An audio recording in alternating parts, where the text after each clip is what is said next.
بسم اللہ الرحمن الرحیم۔ السلام علیکم، ڈاکٹر منور حسین آپ کے پیش خدمت ہے۔ بہت سیریس قسم کی ڈیولپمنٹ اس وقت آپ کو مڈل ایسٹ میں نظر آ رہی ہیں۔ تقریباً کہا یہ جا رہا ہے کہ 30,000 سے زیادہ اسرائیلی فوجی زخمی ہو گئے ہیں، اور جب فوج میں کوئی زخمی ہو جاتا ہے تو وہ دوبارہ لڑنے کے قابل نہیں ہوتا۔ اس میں سے بہت سارے نفسیاتی مریض ہو گئے ہیں، بہت ساروں نے اپنی نابینا اپنی جو آنکھیں ہیں، جو نظریں ہیں، وہ کھو چکے ہیں، اور اس کے ساتھ کہا یہ جا رہا ہے تقریباً 6,000 سے زیادہ کیجولیٹیز ہیں۔ اگر آپ معاشی نقصان دیکھیں تو بہت بڑا نقصان اس وقت اسرائیل برداشت کر رہا ہے، $70 بلین سے لاسز ہو چکے ہیں۔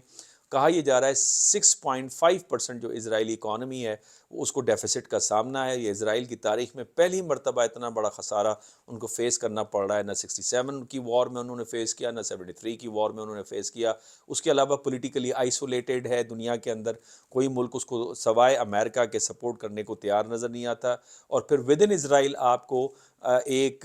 ڈویژن نظر آتی ہے، جس طرح کی جو ڈیمانسٹریٹ ہو رہی ہیں نیتن یاہو کے خلاف، اور جس طرح سے کیبنٹ کے اندر لڑائیاں ہوتے ہوئے نظر آ رہی ہیں۔ اور پھر خود امریکہ کی بھی اطلاعات آ رہی ہیں کہ کسی بہت سارے ایشوز کے اوپر امریکہ بھی ناراضگی کا اظہار کر رہا ہے کہ جو ریڈیکل گورنمنٹ ہے اسرائیل کے اندر، وہ اسرائیل کے لیے سیریس پرابلم کریٹ کر رہی۔ معاملہ یہاں تک نہیں رکتا، خود امریکہ کے لیے بڑے سیریس پرابلم ہے، جس طرح کی ڈیمانسٹریشنز ہو رہی ہے وہاں پہ، اور پھر خود امریکہ کی جو ایڈمنسٹریشن ہے اس کے اندر ڈویژن اس وقت سنائی دے رہی ہے کہ اختلافات ہیں اس فیصلے کے اوپر، ریڈ سی کے اوپر جو آپریشن جاری ہے اور اسرائیل کی جو مزید سپورٹ جاری ہے اس حوالے سے۔ اور پھر یہ بھی کہا جا رہا ہے کہ اس وقت جو کانگریس ہے اس کے اندر ایک ڈبیٹ سٹارٹ ہو گئی ہے کانسٹیٹیوشنل رائٹ کے حوالے سے، کہ یہ تو رائٹ کانگریس کا تھا کہ کسی ملک پہ حملہ کرنا ہے نہیں کرنا ویتنام وار کے بعد، یہ حملہ کس طرح سے جو بائیڈن صاحب نے کیا، اور پھر without approval of the senate کس طرح سے ہتھیار اسرائیل کو دیے۔ بہرحال اگر امریکہ اسرائیل سے جو بائیڈن صاحب ناراض ہوتے تو البتہ تو پھر یہ جو چند دنوں کے اندر انہوں نے جو $14 بلین کی ایڈ اور ویپنز دیے وہ اس طرح سے ویپن نہیں دے رہے ہوتے، لیکن چونکہ الیکشنز قریب ہیں تو بڑا سیریس قسم کے حالات ہیں۔ خود امریکہ بھی اس حوالے سے سوچ رہا ہے کہ بلکہ امریکہ کے جو لوگ ہیں، اسکالرس ہیں، تھنکرز ہیں، وہ کہتے ہیں کہ جی American hegemony is over now in the world. امریکہ کا قائم کردہ جو اسٹرکچر ہے وہ کرمبل ہوتا چلا جا رہا ہے، اور ان کا یہ کہنا ہے کہ اب آپ پوسٹ امریکہ مڈل ایسٹ کی بات کریں، پوسٹ اسرائیل مڈل ایسٹ کی بات کریں۔ اس حوالے سے ایک پاکستانی حکومت نے بہت اچھا قدم اٹھایا، اس میں کریڈٹ مشال حسین ملک صاحبہ کو جاتا ہے۔ انہوں نے فلسطینین ایشو کے اوپر ایک کونسل کو ترتیب دیا، اس کے اندر میں بھی ممبر ہوں، اور آج کی افتتاحی تقریب کے اندر جو سفیر تھے محترم جناب جو سفیر تھے ساؤتھ افریقہ کے، وہ بھی اس کے اندر موجود تھے، اور محترم سفیر فلسطین کے بھی موجود تھے، عرب کے جرنلسٹ بھی وہاں پہ موجود تھے، لیگل ایڈوائزرز بھی وہاں پہ موجود تھے، اکیڈیمیا کے لوگ بھی تھے۔ تو ایک تکڑی قسم کی کمیٹی تھی، اور جس کا افتتاح ہوا، اور بہت پاورفل قسم کی وہاں پہ ڈیبیٹ ہوئی۔ وہاں پہ میں نے بھی گزارشات رکھی، وہ گزارشات میں آپ کے سامنے رکھ دیتا ہوں۔ میری پہلی گزارش یہ تھی کہ ساؤتھ افریقہ ہو، فلسطین ہو، پاکستان ہو، ہم سب نے کلونیل ایکسپیرینس کیا ہوا ہے، اور ہم نے 3 فیزز کے اندر کالونائزر سے آزادی حاصل کی۔ ایک پہلے ہم نے پولیٹیکل انڈیپینڈنس حاصل کی پولیٹیکل اسٹرگل کے ذریعے سے، اور پھر اس پولیٹیکل اسٹرگل کے بعد ہم اکنامک انڈیپینڈنس کی طرف جانا چاہ رہے تھے۔ گروپ آف 77 بنا، جس میں 1% آف جی این پی کی ڈیمانڈ ہوئی کہ جو ڈیولپ نیشن ہے، جو انہوں نے لوٹ کھسوٹ کر کے ہم سے اپنی ترقی حاصل کی، وہ developing nation under develop nations کے اوپر وہ اس کے لیے مختص کریں۔ اور اس کے بعد پھر ہم کلچرل آزادی کے لیے ہم نے ایفرٹس ڈالنا شروع کی، جس کی پہلی مثال ایرانین ریولوشن تھا 1979 کے بعد۔ اس کے بعد ویسٹ نے ایک نیا اسٹرکچر ڈیولپ کیا جسے نیو کلونیلزم کہتے ہیں، یا اسٹرکچرل امپیریلزم کہتے ہیں، جس میں ورٹیکل اسٹرکچر کے ذریعے انہوں نے قابو میں رکھا پیریفریز کو، ان کو بلیک میل کرتے رہے، ان کو ویک کرتے رہے، آئی ایم ایف کے ذریعے، ورلڈ بینک کے ذریعے، فیٹ اف کے ذریعے، ایون یونائٹڈ نیشنز کو استعمال کیا اس کے انڈر امبریلا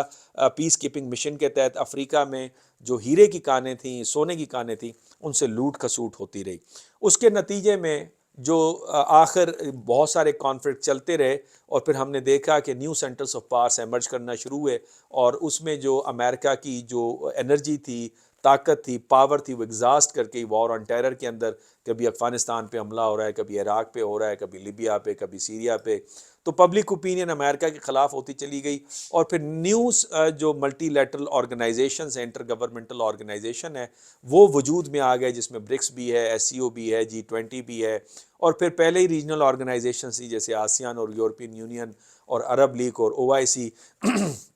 یہ زیادہ ایکٹیو ہوتے ہوئے نظر آئے، تو اس کو ہم کہتے ہیں آکٹیگونل ملٹی پولیرٹی۔ تو اسپیس ایک قائم ہو گیا ہے، اس اسپیس کے اندر کسی بھی ملک کے لیے یہ لازم نہیں ہے کہ اپنے سارے انڈے کو امریکہ کے باسکٹ میں یا کسی اور پاور کے باسکٹ میں ڈالے، لہٰذا ہمیں نظر آ رہا ہے کہ سعودی جو ڈپلومیسی ہے وہ بڑی ریشنل انداز سے انہوں نے اچھے تعلقات رکھے ہیں، اور ان کی جو ٹریڈ چل رہی ہے وہ امریکنز کے ساتھ بھی ہے، رشینز کے ساتھ بھی ہے، چائنیز کے ساتھ بھی ہے، ایران کے ساتھ بھی انہوں نے اپنے تعلقات کو مینڈ کر لیا ہے۔ اسی طریقے سے اگر آپ یو اے ای کو دیکھیں تو اس کی بھی ڈپلومیسی یہ نظر آتی ہے، انڈیا کی ڈپلومیسی بھی یہ نظر آتی ہے، جس کی وجہ سے ویسٹ کبھی کبھی انڈیا کے اوپر غصے ہو رہا ہوتا ہے اور بہت ساری رپورٹس نکال رہے ہوتے ہیں۔ اور پاکستان کو بھی، پاکستان کا نیریٹو بھی یہ ہے کہ ہم سب کے ساتھ اچھے تعلقات رکھیں گے، رشیا کے ساتھ اب ہم نے تاپی میں اس کو ویلکم کیا، اور ہم چاہتے ہیں کہ رشیا کے خلاف جو سینکشنز لگیں ہیں اس کا ہم خیر مقدم نہیں کرتے، اور رشیا سے ہم مزید گیس اور آئل جو ہے وہ ہم امپورٹ کرتے رہیں گے۔ تو پہلی گزارش تو یہ کہ ملٹی پولیرٹی ہے، لہٰذا او آئی سی کو ایکٹیو ہونا چاہیے، گلوبل ساؤتھ کے ڈفرینٹ فورمز ہیں ان کو ایکٹیو ہونا چاہیے، تاکہ اس طرح کے ایشوز کو ہم ریزالو کر پائیں۔ اور ایک چونکہ کرمبل کر رہے ہیں جتنا بھی اسٹرکچر ہے، جس میں آپ کے جتنے 5 ویلیوز جو ریکوائرڈ ہوتے ہیں انٹرنیشنل سسٹم میں، جس میں کرنسی ہے، جس میں مانیٹری سسٹم ہے، جس میں ٹریڈ ہے، جس میں سیکیورٹی ہے، جس میں کمیونیکیشن ہے، جس میں کلچر ہے، وہ سارے کرمبل ہوتے چلے جا رہے ہیں۔ تو اس کی جگہ نئے انسٹیٹیوشنز کیا وجود میں آئیں گے، کیا برکس اس حوالے سے کچھ کرے گی؟ میں سمجھتا ہوں کہ الٹرنیٹیو آپشنز جو ہے وہ اس وقت اس کی نیڈ بڑھ گئی ہے اور دنیا اس طرف دیکھنا شروع ہو گئی۔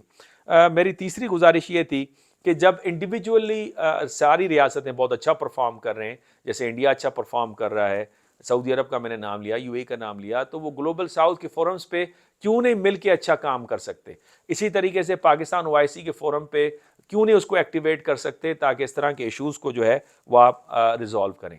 میری چوتھی گزارش یہ تھی کہ چونکہ نیریٹو کی یہ دنیا ہے، سچ اور جھوٹ نہیں ہوتا، نیریٹو اور بیانیہ ہوتا ہے، اور نیریٹو کی ڈسمینیشن میٹر کرتی ہے، تو ویسٹ کے جو سی این این اور بی بی سی ٹائپ جو میڈیا ہاؤسز ہیں، اس کیلیبر کے ساؤتھ کے پاس کوئی میڈیا ہاؤسز آپ کو نظر نہیں آ رہے سوائے الجزیرہ کے۔ اس کے اوپر بھی کافی اٹیک ہوئے ہیں، جس میں 13 ان کے جو جرنلسٹ ہیں وہ غزہ وار کے اندر وہ شہید ہو چکے ہیں۔ تو یہ پہلی دفعہ ہوا ہے کہ جس طرح سے آپ جرنلسٹ کو ٹارگیٹ کرتے ہیں، تو اس طرح کے میڈیا ہاؤسز کے حوالے سے ہمیں ایفرٹ ڈالنی چاہیے۔ پھر میری پانچویں گزارش یہ تھی کہ ڈپلومیٹک فرنٹ پہ حالانکہ او آئی سی نے، عرب لیگ نے بہت اچھی کامیابی حاصل کی ہے، اس میں منیر اکرم جو پاکستان کے جو مستقل سفیر ہیں یونائٹڈ نیشنز کے اندر، انہوں نے بہت اچھا کیس پریزنٹ کیا، اس کو افیکٹو بنایا، جس میں عرب لیگ اور او آئی سی کے ممبر اس کے معترف بھی تھے۔ لہٰذا اس ایفرٹ پہ تو ہم کامیاب نظر آ رہے ہیں، اس کو تھوڑا مزید ایکٹیویٹ کرنے کی ضرورت ہے، اور مختلف فورمز کو اس حوالے سے استعمال کیا جا سکتا ہے۔ پانچویں گزارش میری یہ تھی کہ اکیڈیمیا کے لیول کے اوپر اگر جو اکیڈیمیا کے لوگ ہیں، چاہے وہ ساؤتھ افریقہ کے ہیں، پاکستان کے ہیں، فلسطین کے ہیں، اور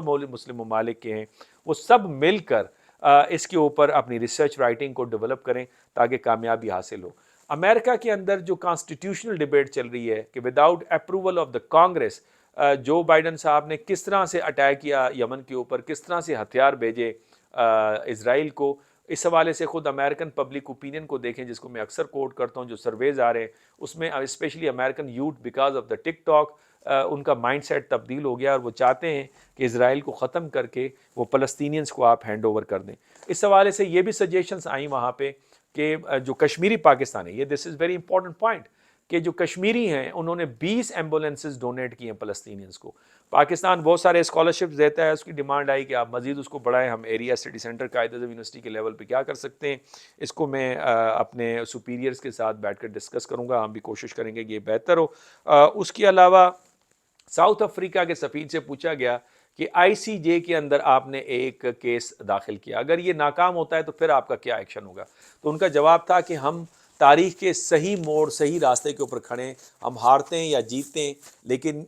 جو ہے تاریخ ہمیں یاد رکھے گی، اور there are number of other forums جہاں پہ ہم اس کیس کو اٹھائیں گے۔ اور اس کے علاوہ انہوں نے کہا کہ ہمیں ایکسپیرینس ہے، جس طرح سے ہم نے اپرتائٹ موومنٹ کے خلاف ہم لڑے ہیں، تو we have experience how to tackle the narrative and how to use the institutions, تو ہم اس کو بہتر انداز سے استعمال کریں گے۔ تو میں یہ سمجھتا ہوں کہ یہ وقت آ گیا ہے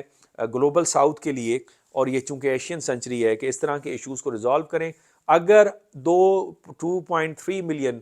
فلسطینینز کے ساتھ، غزہ کے لوگوں کے ساتھ یہ کچھ ہو سکتا ہے، اور ایک آتش فشاں پھٹ سکتا ہے، اور اسرائیل اس کے جو کالونائزر ہے وہ کمزور ہو سکتا ہے معاشی طور پہ، ملیٹیرلی اور پولیٹیکل وائز، تو میں سمجھتا ہوں کہ 8 ملین بھی اسی طرح اوپن جیل کے اندر ہیں کشمیر میں. انڈیا کو سوچنا چاہیے کہ دنیا اس وقت ڈی اسٹیبلائز ہو رہی ہے یوکرین کی وار کے حوالے سے، جو یورپ کو جو مسائل پیش ہیں اور انسٹیبلٹی جس طرح سے وہ فیس کر رہے ہیں، اور پھر فلسطینین کرائسس کی وجہ سے جو پورا مڈل ایسٹ جو ہے وہ ایک قسم کا آگ کی لپیٹ میں انسٹیبل ہے، اور پھر ریڈ سی کے اندر جو آپریشن چل رہا ہے اس سے جو ٹریڈ ٹرانسپورٹیشن ہے وہ کافی حد تک متاثر ہے. خود انڈیا بھی متاثر ہو رہا ہے، اس لیے اپنی بیٹل شپس کو اس نے بھیجا ہوا ہے. اور پھر اگر ساؤتھ ایشیا میں جو کہ فلیش پوائنٹ ہے کشمیر، اگر وہ بھی ریزالو نہیں ہوتا تو اس کے نتیجے میں ساؤتھ ایشیا بھی ڈسٹرب ہوتا ہے. تو انٹرنیشنل سسٹم کا کیا بنے گا؟ البتہ آئی وڈ سے کہ امریکہ اپنے ہاتھوں سے گلوبلائزیشن کو ڈی گلوبلائز کرنے کی کوشش کر رہا ہے. انسٹیٹیوشن کو، انٹرنیشنل لاء کو اس نے وائلیٹ کیا ہے، لہٰذا امریکہ اپنی وقت اور جو حیثیت ہے اس نے خود کھو دی ہے، اور ویسے بھی ایک پاور زیادہ عرصے تک نہیں رہ سکتا. اور پھر ابن خلدون اور جان پال کینیڈی نے یہی کہا تھا کہ because of inept policies, in arrogance, ہمیشہ نیشن جو ہیں وہ فال کرتی ہیں. تو کہیں یہ نہ ہو کہ امریکہ مکمل طور پہ اس کی گراوٹ نظر آئے اور ایک نیا اسٹرکچر ابھرتے ہوئے ہمیں نظر آئے، جس کے آثار ہمیں نظر آ رہے ہیں. اگر آپ نے چینل سبسکرائب نہیں کیا تو سبسکرائب کرنا ضرور نہ بھولیے، اور اسے شیئر بھی کیجیے، اور آپ کے کمنٹس کا انتظار رہے گا. اللہ حافظ.